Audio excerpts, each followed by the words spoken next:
and said to him, can you put a drop here and a drop there? I just want to see what happens when we go to this bar. So we did that. It took 10 minutes. And this lady just stood still right in front of us and said, who smells so nice here?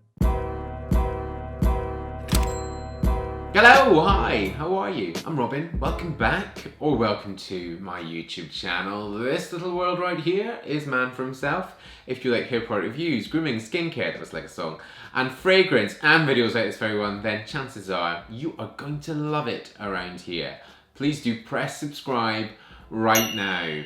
I am very excited for this one. I have a live dial-up, dial-in with Geza Schoen. Now, Geza is the creator of Escentric Molecules, an amazing fragrance brand, and one like no other.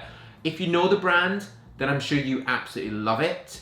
If you don't know the brand, you've always wondered what makes Escentric Molecule so different, then you're gonna know by the end of this. So watch on. Geza coming in from Berlin. Geza, lovely to meet you. Hi there, hello. Thank you so much for joining me. I've been really excited for this one. Your brand is a brand that I have known about since maybe about 2010. I think you started in 2006, is that correct? Yeah. And it's one of those brands that I feel like you've got a cult following. There's a lot of people who literally just stick to your fragrances. I know that you've got 3 new out, which I've got here, and I'd love you to talk me through. But first up, tell me how you got started. Sure. Obviously, this all started with me being aware of this ingredient called Iris Super. So I have to go back actually to 1990, so 31 years ago, when I first encountered Iris Super at Harman & Reimer, which was a manufacturer and maker of fragrance oils and flavors. I joined them in August 1990 and I became an apprentice. So they gave me an office, and with that office came, shelves which held lots of ingredients, which were all completely new to me back then. And eventually, after 1 or 2 days, I did encounter Iris Super, and I remember smelling it, and it came clear that this is special. I then took the ingredient, filled it in a bottle, and gave it to this friend of mine when I went back to my hometown on the weekend, and said to him, can you put a drop here and a drop there? I just want to see what happens when we go to this bar. So we did that. It took 10 minutes, and this lady just stood still right in front of us and said, who smells so nice here? So I started talking to her, and she said the fragrances she actually liked till then was Fahrenheit by Dior and Trésor by Lancôme. So 2 fragrances completely different from another. They have nothing in common other than they both had an enormous amount of Iris Super in the fragrance formula. And the more I got into that, and the more I started working with that ingredient, it became clear that this is not just an ingredient, there's something truly special about it. Then I finished my education, and basically nothing happened till the year 2005, when I met the right people in London, especially Paul White, the designer, who I then shared my idea with. And that was, I said, listen, I think this ingredient really needs to go in a bottle. And next to that, we need a fragrance with that, which is meant to be the homage to the molecule. And that's then what we did. And to round the whole story up, 5 or 6 years ago, I met Professor Dr. Hans Hatt, who is one of the leading researchers in the world when it comes to how do we actually physically smell. And he said one of the things they were doing in this research was they were checking out what a singular ingredient injected into a cell, a human body cell, would actually cause. So I gave him a handful of ingredients. Off he went to do more trials. And they then found, which was really groundbreaking, they found out that Iris Super does stimulate one of our 5 remaining pheromone receptors. And that's the explanation why I think you have people wearing it with, all the love and the conscience you can have wearing it, but there's something else to it which makes people go mad and go after someone on the street and ask them, what is it you're smelling of? I love that. And I think that's a true testament when someone comes up to you in a bar and says, what is that you're wearing? You know, the fact that she was hanging around to smell it. I remember when I first heard about your brand, it was that sort of chat about this whole sort of animalistic pheromones, about how it reacts on the skin, and something being very sort of addictive and sort of really sensual. Does it react differently with different people? For sure. I think it also depends on the time of the day when you smell it. I've never met anyone who said, God, Jesus, this is damn strong. That knocks my sock off, mate. You know, that has never happened. Yes, Icy Super is a very, very faint, very mild, very subtle ingredient. It's not overpowering, but it has two things which most other ingredients don't have. It's very long lasting and it has a huge projection. So if you were to come in someplace, you know, I get all these comments where people say, you know, I haven't seen you, but I have already smelled you. So Icy Super travels quite a bit, yet it stays very mild and it just smells lovely. And it's sort of this faint, woody, very kind of cocooning, velvety odor. Because that's the thing I get from, I mean, Molecule 01 is there's a familiarity about it. There's a warmth, and actually, you know, when you wear it on yourself, I feel like there's not so much that you can smell. Someone I worked with used to wear it, and I could really smell it on her. But it was a sort of, I always thought it smelled very different on her than other people that it would smell on. I know that a lot of the guys watching now on this channel will want a fragrance like that isn't overpowering, that is that sort of nuzzler, that is that warmth, that cocooning, as you say. So you started with the Molecule 01, which is this one here, and you've gone on to have Escentric 01, and then you've had these various other iterations of it, and now into a sort of another facet of your fragrances. Can you sort of give a bit of an overview about kind of what these next steps in your fragrances are, or aromas, I should say? You say more about aromas, don't you, rather than fragrances? That's both fine. I think the concept as such was always meant to be, you have a choice of two. You can smell ultra linear and almost like, you know, monolithic, just one, with Icy Super as the first molecule we chose, because you can't go lesser than this. Lesser than that is smelling of nothing. Okay. And or you can have the eccentrics, which I always meant to be the homage. This is exactly Escentric 01. This is like my homage to the molecule. So this is now the story of all 5 eccentrics and of all 5 molecules. Yeah. And now we came up with something new.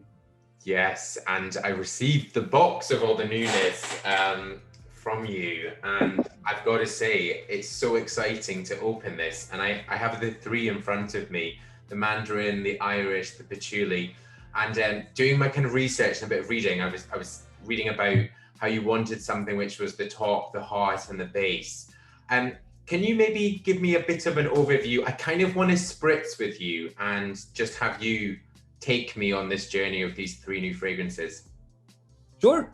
It all came up when my partner Sophie, I basically found out she always liked, when I was working on fragrances, not just for myself, but for clients, for artists, for other people, whenever there was an iris note in it, she loved it. So I said to her, listen, I think you like iris as an ingredient. She said, I don't know how iris smells. Can you show me? So I showed her a couple of iris ingredients and she absolutely adored them. She said, yeah, this smells great. It's not as floral as you think it would be because, yeah, it comes from a flower, but, you know, it has nothing to do with a floral smell. So it's more like, it's kind of woody, it's dry, yet it's creamy and powdery at the same time. I thought, okay, so she loves the ingredient. How am I going to make a fragrance? You know, me being lazy, I thought I'd just take an enormous amount of Icy Super and put my iris base next to that. And that already, in its simplicity, smelled so gorgeous. I gave her this, my first trials, and she started wearing it. And soon people on the street stopped her and said, what are you smelling of? It smells great. People in her office commented, this smells wonderful, it smells light and fresh, and it smells, there's this magnificent sort of powdery, yet it doesn't smell of old ladies, it smells modern and fresh. It's bright, it's really bright, it's light, it has a freshness, and you're right. I think maybe a lot of people might be thinking Iris, a bit old lady, overtly feminine. I mean, where would you want? But this certainly doesn't smell like that. Exactly. So then I sent, I was really surprised myself. I thought, Jesus, it's like just icy super and a bit of hedione with my Iris base. And I sent a sample to my boys in London, to my colleagues, and said, listen, something has happened. Can you look at this? Can you wear it on skin? Can you check it out? They had similar experiences. They were stopped on the street. People talked to them, wanted to know what this is. And so I said, listen, I think we got something here we want to show to the world. And when I looked at the formula, I thought, well, actually, this is just like Molecular One with an Iris base I created, but that was it.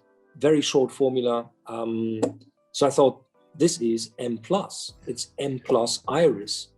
And we then thought further about it and thought that, hang on, if something like this has worked so well and the outcome is so amazing, can you please look at other areas of sort of ingredients where we have hundreds of different natural products? Can you identify some more which are equally appealing? So I thought, sure, give it a go. So I thought, looking at the Escentric Molecules portfolio, we have actually never had done anything with patchouli.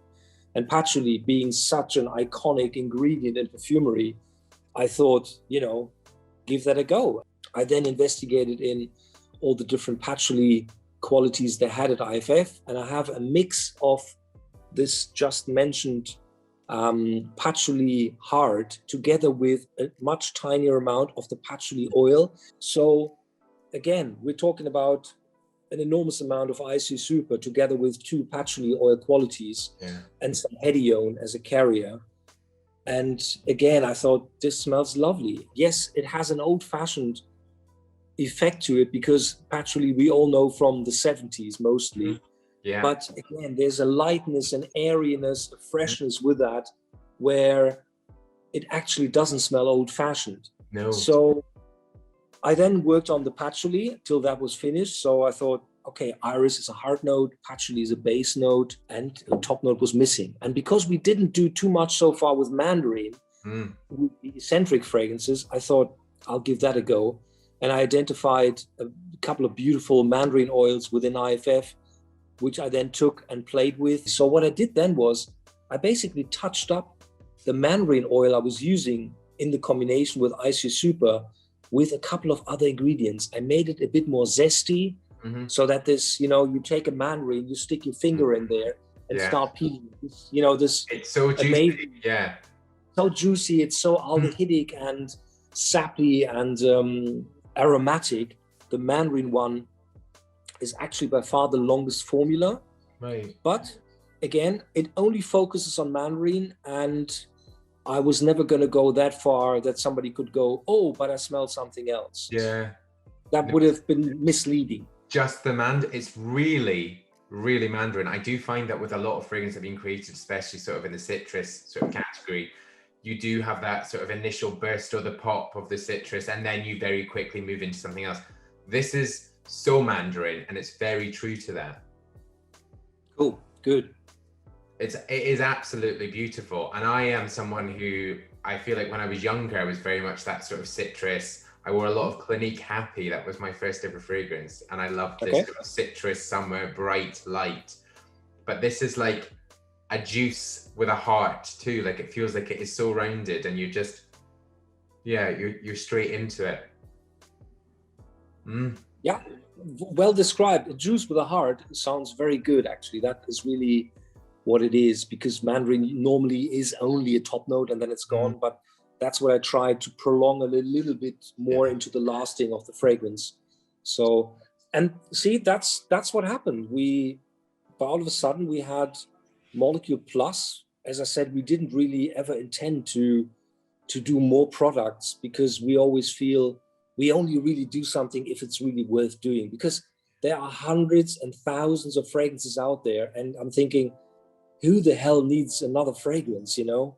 And there's so many fragrances that are launched that are so like other things, and it's kind of this whole big marketing machine of a fragrance. I love the story behind your fragrances, and also that you have a really strong brand and something which it always comes from, you know, talking about Molecule 01 and then adding on. And what I think is great, and what I think the guys who are watching this, and also women, hello, will like about these is that these fragrances are so true to what they should be. I had someone message me this morning asking about a citrus fragrance, and they'd said, oh, how about this one or this one? I just want something that really is citrus. And now, you know, I would say the Mandarin from you, you know, Molecule Plus Mandarin, and the Patchouli one is my favorite, because there's this luxurious golden tonality and kind of just like this big blanket of beautiful just goodness, which is so great. And you're going through each of those, I think, different moments that you get in fragrance: light, bright, pop, juicy Mandarin, the iris, the kind of powdery quality, something that can be worn all year round, and then this really dark and inviting patchouli, which is so gorgeous. Well described, man. I could not have done it any better than you've just said. It's exactly that. So yeah, I mean, for a Mandarin lover, I think they need to smell this, and for a patchouli lover, yeah, they also need to give that a go, just for its lightness and its airiness, because usually patchouli fragrances tend to be a bit heavy, and the iris is probably from the three the most kind of like with maybe a feminine connotation because of the powderiness of the iris. So there's one for every lover. Absolutely. And I think what's so exciting about fragrance, especially in the world that we're in at the moment, is that fragrance is so evocative, transportive, you know, spray it, wear something different, wear a light linen suit, and maybe go with the iris for the powdery, or an evening on holiday and you've got the Mandarin. I think it's like you've got this full fragrance wardrobe here that kind of just invites you to experiment and to play with it. So I'm very excited by this, and yeah, thank you so much for taking me through this. Can you tell me, and you're working on a few things, is there anything else you would like to do? Any other notes that you would kind of like to play with? Yes, we have. We are definitely planning to come out with more M+, not because we feel we really need to even get more products out there again, but when I started doing this, the M+ Iris, and it just so struck me what the effect was to have this concept. But we have identified two others which are absolutely amazing. I think we are definitely doing. We are in between two others where we're going to take one from to make it three again for next spring. So two are identified, and yeah, out of these other two, which are very funny, we will take one, and then we have another trio for next spring. So yes, we will see three more for sure. Whether we're going to see another three in 2023 or 24 or whatever, I don't know yet. It's a bit too early to say, and we will play it by ear. If I stumble across something which again will take my socks off, then for sure we'll add more. But I think three now, three next year, and I think within six of like a new series within Escentric Molecules. Out of these six, I think anyone should be able to find something which pleases them. So yeah, we'll see. That's kind of left us on a bit of a cliffhanger. I like that. I'm going to be turning up and seeing what you're doing. That's quite all right. What I'll say is, for the people watching, comment down below what you think Geza should be making. If you've got any ideas, maybe we can try and influence you in the next ones. That's a good idea. Thank you very much. I really appreciated this, and it's been a really great insight into what you do and the brand that you've created. Thank you so much. Hey, thanks for having me. What a pleasure talking to you. It was good fun. So there you go. Really hope you've enjoyed this one. I certainly did. I am absolutely in love with the new fragrances, and I think the exciting thing about this is there definitely is something for everyone, and these fragrances are so true to what you think and what they should smell like. So get your beak in there as soon as you possibly can. I will link absolutely everything in the description below. So if you want to do a blind test, or you've heard from people to get it from me, get it. Seriously, go for it. But if not, get yourself into a store and have a spritz, a sniff, and see if someone asks you in a bar what you're wearing. But thank you very much again. If you're still new to this, you still don't press subscribe, then hey, come on, seriously, press subscribe right now. The button is just there. So some more video suggestions down there. A link to my blog, it's there, and more videos in the cards. But until my next new video, bye bye.